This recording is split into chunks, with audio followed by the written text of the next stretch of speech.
నమస్తే, welcome to Suman TV. నేను హరిత. ఇప్పుడు నేను బేగంపేటలోని అనంత మల్టీ స్పెషాలిటీ రీహాబిలిటేషన్ సెంటర్లో ఉన్నాను.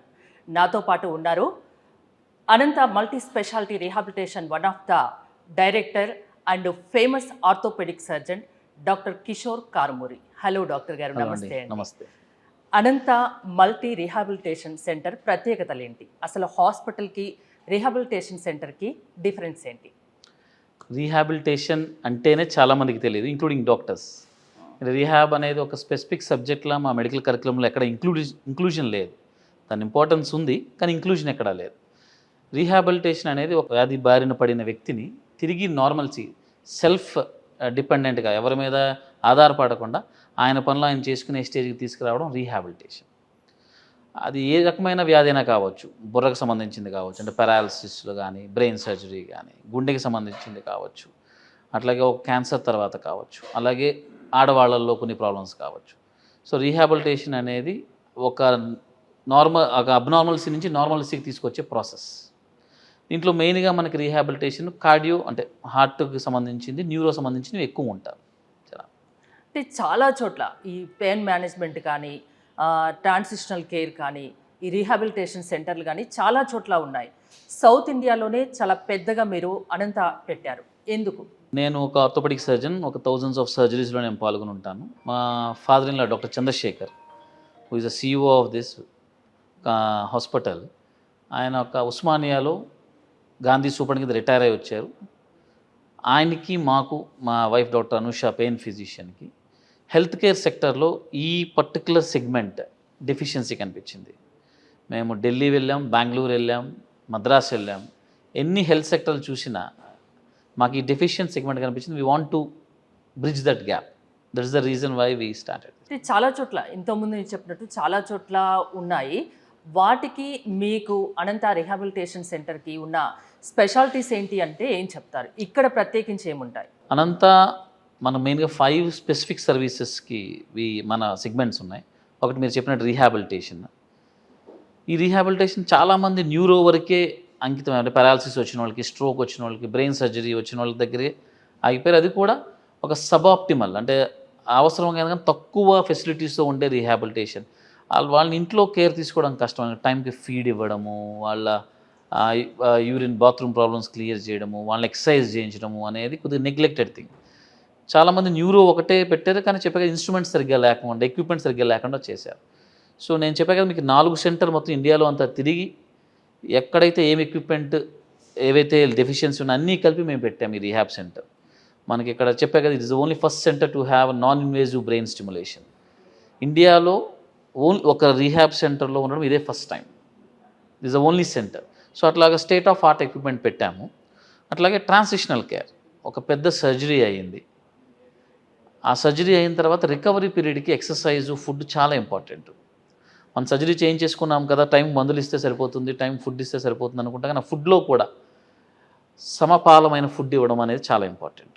సో ట్రాన్సిషనల్ కేర్లో కూడా మనకి మల్టీ స్పెషాలిటీ కేర్, హాస్పిటల్లో ఉండి ఎంత కేర్ అయితే అవసరమో అలాగ అన్ని బ్రాంచెస్ కేర్ ఉంటూ ఆ పేషెంట్ని ఆ సర్జరీ నుంచి కోలుకోవడానికి హెల్ప్ చేసే ట్రాన్సిషనల్ కేర్, అది మా రెండో స్పెషాలిటీ. మూడోది పాలియేటివ్. పాలియేటివ్ అనేది ముఖ్యంగా క్యాన్సర్ పేషెంట్స్లో ఉంటుంది. ఎండ్ స్టేజ్ క్యాన్సర్ మనము ఏం చేయాలి, ఎండ్ స్టేజ్ క్యాన్సర్ కదా, దాన్ని హాస్పైస్ అంటారు, అది మనం చేయట్లేదు. పాలియేటివ్ అనేది ఒక క్యాన్సర్ వచ్చింది, దానికి సర్జరీ చేసాము, దానికి ఒక కీమోథెరపీ కావాలి, ఆ కీమోథెరపీ సైడ్ ఎఫెక్ట్స్ మనం మేనేజ్ చేయగలగాలి, ఆ సర్జరీ తర్వాత పెయిన్ని మనం మేనేజ్ చేయగలగాలి. That is palliative. అది ఎక్కడా లేదు. పాలియేటివ్ జనరల్ హాస్పిటల్స్లో ఉంటే మనం పాలియేటివ్ పెట్టాం, because we have a highly qualified pain physician. Next geriatric. More than 70-75 only geriatric అంటాం. వాళ్ళు హెల్తీగా ఉండొచ్చు, కానీ వాళ్ళకు వచ్చే హెల్త్ ప్రాబ్లమ్స్ మన రెగ్యులర్ ఏజ్ వాళ్ళు, అంటే లెస్ దెన్ 40-50 వాళ్ళకి వచ్చి డిఫరెంట్గా ఉంటుంది. వాళ్ళకి చిన్న ప్రాబ్లం వచ్చినా వాళ్ళ బాడీ రియాక్ట్ అయ్యే పద్ధతి వేరుగా ఉంటుంది. వాళ్ళకి చిన్న సర్జరీ అయినా రికవర్ అవ్వడానికి చాలా టైం పడుతుంది. డయాబెటీస్ కంట్రోల్లో లేకపోయినా వాళ్ళకు వచ్చే సైడ్ ఎఫెక్ట్స్ చాలా ఎక్కువ ఉంటాయి. సో ఇక్కడ ఒక జీరియాట్రిక్, అంటే ఒక 75 ఏళ్ళ ఆవిడ, ఒక పిల్లలు ఎవరు ఇక్కడ లేరు, ఒక చిన్న ప్రాబ్లం వచ్చింది, మెడికల్ ప్రాబ్లం, ఇక్కడ తీసుకొస్తే వాళ్ళ చేత రోజు ఎక్సర్సైజ్ చేయించడము, టైంకి వాళ్ళ ఏజ్ తగ్గట్టుగా ఫుడ్ పెట్టడము, దాని తగ్గ మెడికల్ కేర్ తీసుకోవడం, దట్స్ కాల్డ్ జీరియాట్రిక్. జీరియాట్రిక్లో మళ్ళీ అన్ని ఫెసిలిటీస్, అంటే రీహాబ్, ట్రాన్సిషనల్ కేర్, మళ్ళీ అన్ని జీరియాట్రిక్లో సబ్ స్పెషాలిటీస్ చాలా ఉన్నాయి. అవన్నీ మేము కవర్ చేసాం. ఫుడ్ విషయంలో కేర్ తీసుకుంటున్నాం అంటున్నారు, న్యూట్రిషనిస్టులు ఉన్నారా దానికోసం స్పెషల్గా? మాకు డైటీషియన్స్ ఉన్నారు, ఇద్దరు ఉన్నారు. సో వాళ్ళ ప్రకారం ఒక పేషెంట్ అసెస్ చేసిన తర్వాత దాని ప్రకారమే మనకి ఇన్హౌస్ కిచెన్ ఉంది. వేరే రీహాబ్ సెంటర్స్లో కూడా కిచెన్ ఉన్నట్లేదు, బట్ ఇన్హౌస్ కిచెన్ ఉంది. దాని ప్రకారమే డైట్ ప్రిపేర్ చేసి మనం ఇస్తున్నాం. అంటే ఎవరైనా ఏదైనా మేజర్ సర్జరీ తర్వాత నార్మల్ లైఫ్కు రావడానికి చాలా టైం పడుతుంది. ఇంట్లో ఉన్న అంత కేర్ఫుల్గా చూసుకునే వాళ్ళు చాలామందికి ఉండరు. వాళ్ళకు తెలిసి తెలియక ఏదో ఫుడ్ ఏదో తింటూ ఉంటారు. నార్మల్ లైఫ్కి రావడానికి చాలా టైం పడుతుంది. మీ దగ్గరికి తీసుకొస్తే వాళ్ళను సాధారణ జీవితంలోకి తీసుకురాగలరా? డెఫినెట్లీ ఇంట్లో ఉన్న వాళ్ళు ఎలాగైనా నార్మల్ అవుతారు. మన దగ్గర ఉంటే సైంటిఫిక్ ఎవిడెన్స్ బేస్డ్గా బెటర్ అవుతారు. ఇప్పుడు ఇంట్లో మనం తినే ఒక అన్నంలో ఒక అన్నము, పప్పు, చారు, అందులో కార్బోహైడ్రేట్ శాతం ఎంత, ప్రోటీన్ శాతం ఎంత, ఆయనకు వచ్చే క్యాలరీస్ ఎంత, ఉపయోగపడేవి ఎంత, ఈ క్యాలిక్యులేషన్ మనం ఆలోచించాం. మంచి ఫుడ్ పెడుతున్నాము, కానీ ఇక్కడ మనం క్యాలిక్యులేట్గా ఆయనకి ఎంత అవసరం, రికవర్ అవ్వడానికి కావాల్సిన ఎక్కువ క్యాలరీస్ ఉంటాయి, ఎక్కువ ప్రోటీన్ కావాలి, అవన్నీ ఆలోచించి పెడతాం. పైగా ఫిజియోథెరపీ, ఇంటికి వచ్చి ఫిజియోథెరపీ సెషన్ చేస్తారు, ఒకసారి చేస్తారు, తర్వాత వాళ్ళంతా వాళ్ళు చేసుకోవాల్సి వస్తుంది. ఇప్పుడు ప్రజెంట్ జనరేషన్లో న్యూక్లియర్ ఫ్యామిలీస్ ఉన్న జనరేషన్స్లో హెల్ప్ చేసే వాళ్ళు తక్కువ. మనం ఎవరి బిజీ లైఫ్ వాళ్ళది. ఎవరైనా పని వాళ్ళు పెట్టినా అది ఎంతవరకు ఉంటుందో చెప్పలేం, ఆయన చెప్పి చేయించుకోవాలి. ఇక్కడ మాకు అవసరం లేదు. మాకు ఫిజియోథెరపీ సెషన్స్ ఉండంటే ఇంత పెద్ద ఫిజియోథెరపీ ఏరియా ఉంది. వాళ్ళని తీసుకొచ్చి రోజుకి ట్వైస్ ఫిజియోథెరపీ సెషన్ చేయిస్తాము, రూమ్లో కూడా చేయిస్తాము, అలా నడిపిస్తాం. పైన మాకు సన్ లాన్ ఏరియాస్ ఉన్నాయి, అక్కడ కూడా నడిపిస్తాము. సో ఒక సైంటిఫిక్ ఎవిడెన్స్ బేస్డ్ టైలర్డ్ ప్రోగ్రామ్స్తో మనం బెటర్ చేస్తాం వాళ్ళని. క్యాన్సర్ లాంటి health issues, major health issues వస్తే చాలా మట్టుకు డిప్రెషన్లోకి వెళ్ళిపోతారు. ఆ డిప్రెషన్ నుంచి బయట పడేయగలరా అనంత రీహాబిలిటేషన్లో?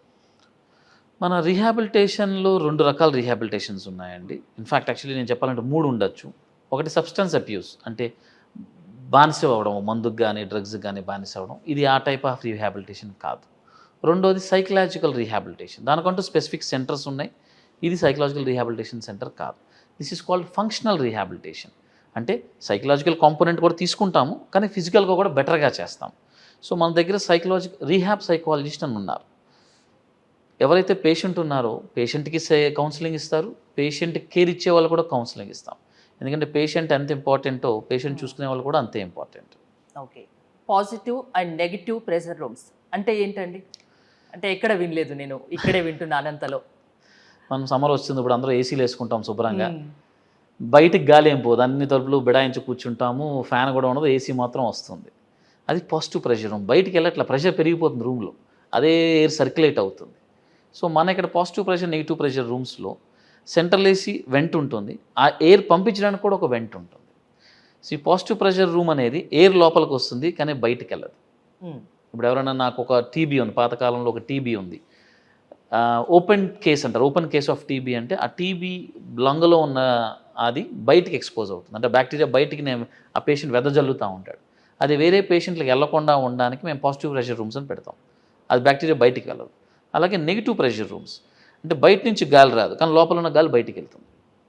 బాగా ఇమ్యూనో కాంప్రమైజ్డ్, ఒక రీనల్ ట్రాన్స్ప్లాంట్ కానీ వేరైనా పెద్ద పెద్ద ఇమ్యూనో కాంప్రమైజ్డ్ వాళ్ళకి, వైట్ బ్లడ్ సెల్స్ తక్కువ ఉండి వ్యాధి నిరోధక శక్తి తక్కువ ఉన్న వాళ్ళకి బయట ఎయిర్కి ఎక్స్పోజ్ అవ్వకుండా వాళ్ళు బెటర్ అవ్వడానికి వచ్చేది నెగిటివ్ ప్రెషర్ రూమ్స్. సో ఈ పాజిటివ్ నెగిటివ్ ప్రెషర్ రూమ్స్ అయితే రీహాబిలిటేషన్లో నాకు తెలిసి ఇండియాలో ఇది ఫస్ట్ టైం. నేను కూడా ఫస్ట్ టైం వింటున్నా. సో వాటి యొక్క అది మనం ఆ వెంటిలేషన్ని కంట్రోల్ చేయడం బట్టి అది పాజిటివ్ నెగిటివ్ ప్రెషర్ ఉంటుంది. దానికంటే అబ్సల్యూట్ మనకి ఎవరికి స్పెసిఫిక్ పేషెంట్స్ ఉంటారు వాళ్ళ కోసం అయితే డిజైన్ చేశాం. అంటే అనంత రీహాబిలిటేషన్ సెంటర్ ఇన్ని ఆలోచనలతో ఇంత స్పెసిఫిక్గా ఇంత స్పెషాలిటీస్తో పెట్టాలన్న ఆలోచన ఎవరికి వచ్చింది అసలు? అంటే ఎక్కడా లేని విధానాలు ఇక్కడ కొన్ని పెట్టారు మీరు. డాక్టర్ చంద్రశేఖర్ అని మా ఫాదర్ ఇన్లా, ఆయన సిఇఓ దీనికి. ఆయన ఉస్మానియాలో అనస్థీషియా హెడ్ కింద రిటైర్ అయ్యారు, గాంధీ హాస్పిటల్ సూపరింటెండెంట్ కింద చేశారు, అలాగే తెలంగాణ ఆరోగ్యశ్రీకి సిఇఓ కింద 2 years చేశారు. ఇప్పుడు is working as a medical director for Mamata medical college Bachupalli. పెళ్లి కాకముందు నాకు తెలియదు ఆయన పెద్ద ఫేమస్ ఫిగర్ అండ్ మెడికల్ ఫ్రెటర్నిటీలో. మా మామగారే అనుకున్నాను, ఇప్పటికే ఆయన నాకు ప్రొఫెసరే, మామగారు కాల 10 ఏళ్ళైనా. సో ఎందుకంటే he's like a god father of anaesthesia and critical care in Telangana, Telugu states. చాలామందికి ట్రైన్ చేశారు, ఆయన కూడా సింగపూర్ వెళ్ళి ట్రైనింగ్ చేయించుకున్నారు. One of the first transplant anaesthetist ఆయన తెలంగాణలో గత 40 ఏళ్ళు. సో ఆయన ఇన్ని చూశారు. ఆయన అనుభవంతో మా ఏదో యంగ్ కుర్ర జనరేషన్ ఆయనతో పోలిస్తే మా ఇన్పుట్స్తో ఫేమసే, మిక్స్ చేస్తూ వచ్చిన ప్రొడక్ట్ ఇది. ఓకే. సో ఇంకోటి ఇక్కడ నేను విన్నది కేర్ గివర్ ప్రోగ్రామ్స్ Yeah. అంటే ఏంటి? నేను ఇందాక మీకు చెప్పినట్టు పేషెంట్ ఆయన బెడ్లో ఉంటారు, ఆయన టైం పని ఇస్తాం, ఆయనను చూసుకోవడానికి డాక్టర్లు ఉంటారు, నర్సులు ఉంటారు, లేదా హౌస్ కీపింగ్ వాళ్ళు ఉంటారు, చుట్టాలు ఉంటారు. కానీ ఆ కేర్ ఇచ్చే వాళ్ళకి ఓ ఫ్రస్ట్రేషన్ ఉంటుంది. మనకు తెలియదు అది, మనం ఎంత ప్రేమతో చూసినా అవును. టైంకి ట్యాబ్లెట్ ఇవ్వాలి, వాళ్ళ గురించి మర్చిపోయి పక్క వాళ్ళని కేర్ తీసుకోవడం అనేది అది చాలా గొప్ప విషయం. అది మనం ప్రేమతో చేస్తాం, అభిమానంతో చేస్తాం, కొంతమంది వేరే విషయాల కోసం చేస్తాం, వాట్ ఎవర్. కానీ అంత ఈజీ కాదు.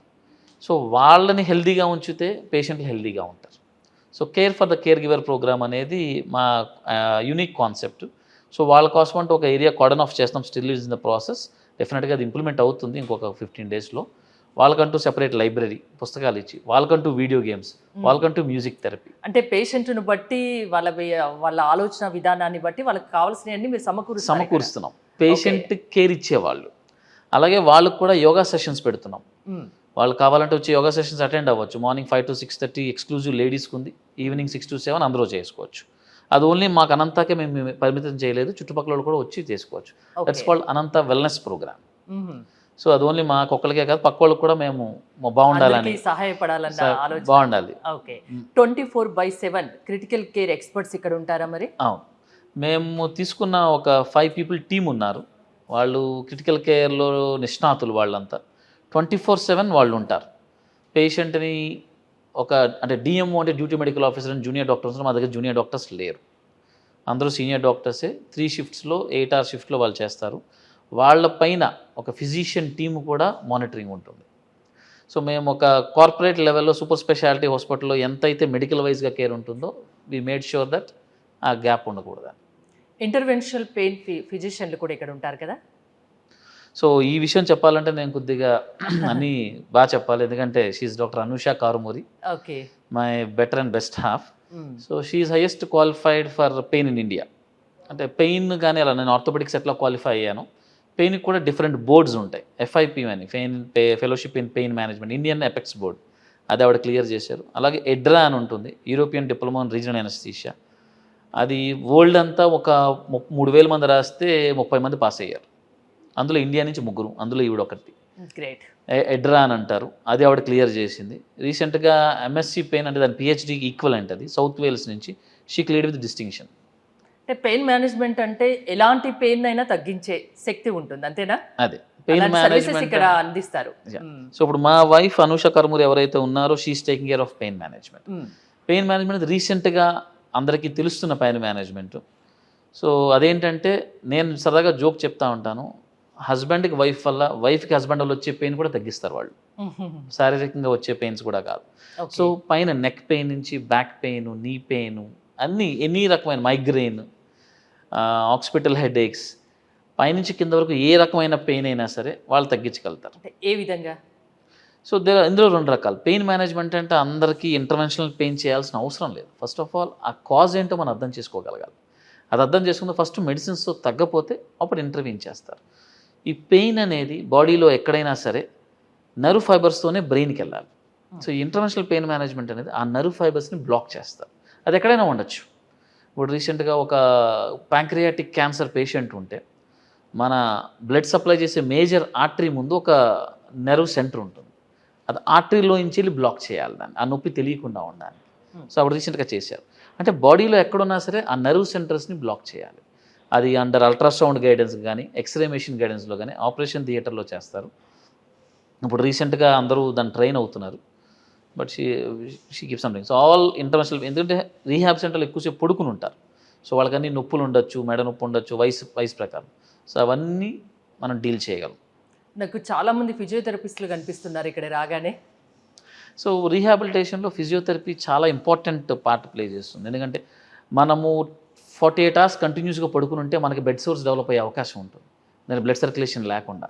సో బాడీ అన్నిటిని మూవ్ చేయాలి, వాళ్ళని లేపాలి, కూర్చోబెట్టాలి. అట్లా క్వాడ్రిప్లీజియా అంటే ఏంటి, 2 కాళ్ళు 2 చేతులు పడిపోయిన వాళ్ళకి రోజు ఎక్సర్సైజులు చేయించాలి, వాళ్ళు రికవర్ అయ్యారు, లేకపోతే కంట్రాక్చర్స్లోకి వెళ్ళిపోతాయి. సో ఎక్సర్సైజ్ చేయించడము, ఓ particular part of the brain పని చేయకపోతే ఆ పర్టికులర్ పార్ట్ ఆఫ్ ద బ్రెయిన్ని స్టిమ్యులేట్ చేయడానికి కొన్ని ఎక్సర్సైజెస్ ఉంటాయి. సో మన దగ్గర ఫిజియోథెరపిస్ట్ టీం చాలా పెద్ద టీం ఉంది. ఇందులో కూడా MPT అంటే మాస్టర్ ఆఫ్ ఫిజియోథెరపీలో మనం న్యూరో దానికోసం స్పెసిఫిక్గా పెద్ద టీం తీసుకున్నాం. అంటే స్ట్రోక్ అయిన వాళ్ళు, లేకపోతే ఇంజురీ తర్వాత, సర్జరీ తర్వాత. అలాగే ఎంపీటీ మస్క్రోస్కెలిటల్ అంటే ఆర్థోకి సంబంధించిన ఫిజియోథెరపిస్ట్, వాళ్ళని సెపరేట్గా తీసుకున్నాము. ఎంపీటీ కార్డియోపల్మనరీ, ఒక బైపాస్ అయింది, లేకపోతే ఒక స్టెంట్ అయింది, వాటికి కూడా సెపరేట్గా ఎక్సర్సైజులు చేయడానికి మనకి టీం ఉంది. So we're multi speciality physio కూడా ఉంది మన దగ్గర. ఓకే. ఇంకా అనంతలో ఎలాంటి సర్వీసెస్ ఉన్నాయంటే ఫైనల్గా ఏం చెప్తారు? ఇంత పెద్ద ఎత్తున రీహాబిలిటేషన్ ఒకటి ఉందని చాలామందికి తెలియకపోవచ్చు. అందులో సెంటర్ ఆఫ్ సిటీలో ఉంది, బేగంపేట్లో ఉంది. దీని గురించి సింపుల్గా చెప్పమంటే ఏం చెప్తారు? అనంత రీహాబిలిటేషన్ ట్రాన్సిషనల్ పెయిన్లో మెడికల్గా అమ్మ ఇచ్చే ఆప్యాయత, కేర్ రెండు ఉంటాయి. మెడికల్తో పాటు, వైద్యంతో పాటు అమ్మ ఇచ్చే లాలన, పాలన, ఎమోషనల్ టచ్, ప్రేమతో కూడిన ట్రీట్మెంట్ అంటారా? We're allopathy doctors with empathy. Okay, thank you Kishore garu. అమ్మ ప్రేమ లాంటి ట్రీట్మెంట్ అనంత రీహాబిలిటేషన్ సెంటర్లో ఉందని డాక్టర్ కిషోర్ చెప్తున్నారు. మీరు కాంటాక్ట్ అవ్వాలనుకుంటే స్క్రీన్పై స్క్రోల్ అవుతున్న నెంబర్స్ కాల్ చేయండి. చూస్తూనే ఉండండి సుమన్ టీవీ.